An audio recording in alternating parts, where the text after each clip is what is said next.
Ton Dieu t'a oint avec une huile d'allégresse de préférence à tes compagnons.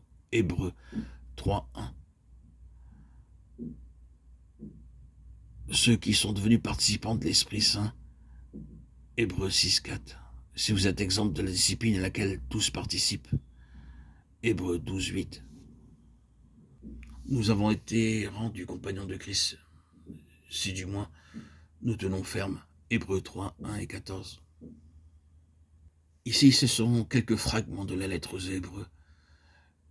Mais lisez cette merveilleuse lettre aux Hébreux et voyez quelle est la lettre de la place et de la grandeur de Jésus-Christ. Cette lettre présente la merveille de l'appel à être un compagnon de Christ. Et elle montre clairement, ensuite, combien il est terrible pour ceux qui ont été appelés à être compagnons, d'être infidèles au Seigneur. Elle dit, comment échapperons-nous si nous négligeons un si grand salut, Hébreux 2:3. Nous ne saurons jamais comprendre ces mots, un si grand salut, avant de comprendre ce que signifie être un compagnon de Christ. Y a-t-il quelque chose de plus grand que d'être un compagnon de Christ?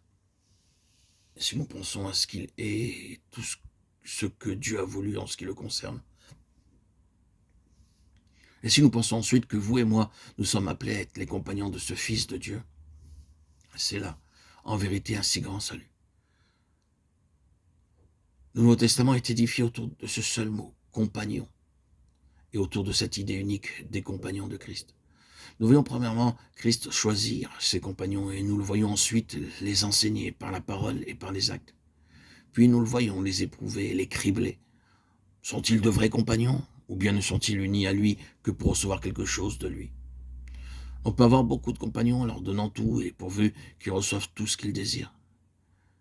Mais quand sera-t-il le jour où l'on ne pourra leur donner que de la souffrance et la persécution et tout ce qui est contre leur intérêt naturel? L'on ne peut leur offrir qu'une place dans la maison du Père. C'est ainsi qu'il les cribla, il les éprouva. Et il nous est dit, à plus d'une reprise, plusieurs de ses disciples se retirèrent et ils n'allaient plus avec lui. Jean 6:66. La position de compagnon est éprouvée et criblée par l'adversaire. Ainsi, si nous avons beaucoup d'épreuves et de souffrances dans notre relation avec Christ, souvenons-nous qu'il cherche à faire de nous ses compagnons les plus intimes, en communion avec lui-même, non seulement dans sa gloire, mais dans ses souffrances. Notre relation avec Christ est ainsi sur la base de la communion. Unité dans la vie, le dessein, l'expérience, la discipline, la mort, l'ensevelissement et la résurrection, dans l'onction, et enfin, unité avec lui dans sa gloire céleste. Il nous faut réaliser que Jésus se manifeste lui-même d'une manière spirituelle dans cette dispensation. Lorsque Luc écrivit le livre des Actes, il le commença par ces mots. Tout ce que Jésus a fait et enseigné depuis le commencement. Acte 1:3. Il impliquait dans ces mots cette pensée, je vais maintenant écrire tout ce qu'il continue à faire et à enseigner. C'est le même Jésus.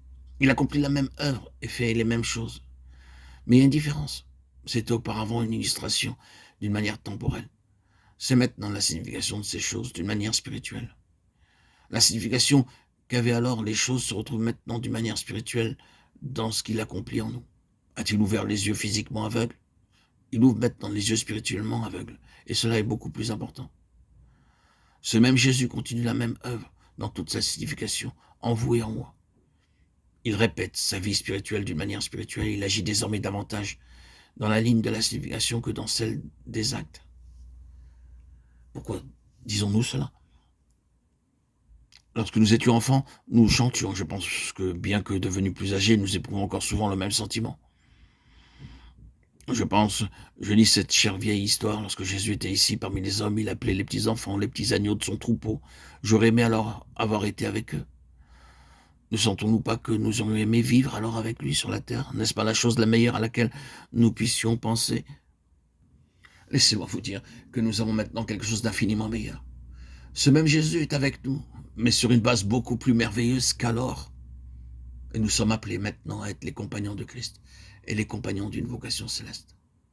Son action à notre égard est peut-être beaucoup plus réelle parce qu'elle est spirituelle et éternelle, tandis que ses actes, lorsqu'il était sur notre terre, n'étaient que physiques et pour ce temps présent.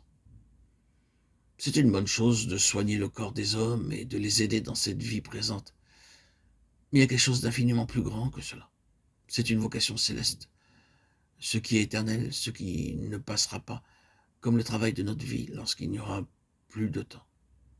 C'est pourquoi, frères saints, compagnons d'une vocation céleste, nous sommes compagnons de Christ si nous tenons ferme.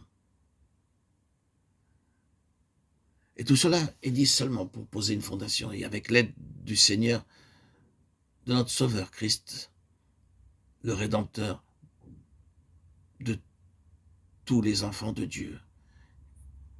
Nous bâtirons sur cette fondation. Amen. Alléluia.